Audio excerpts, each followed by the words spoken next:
These two documents will always be included in your emailed quotes and contracts. After you are done with your review and are ready to proceed, click on the button at the bottom labeled Submit. Once you do, your quote will then be in the process of being converted to a contract.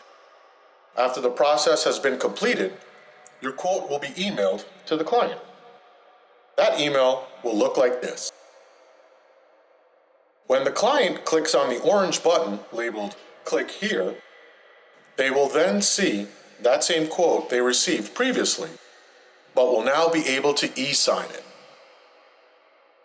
First, they will need to scroll down and e-sign at the bottom of the actual contract in the area labeled Buyer Signature, which is under the tentative start and end dates area. Here, we'll sign the contract. This is GutterApp.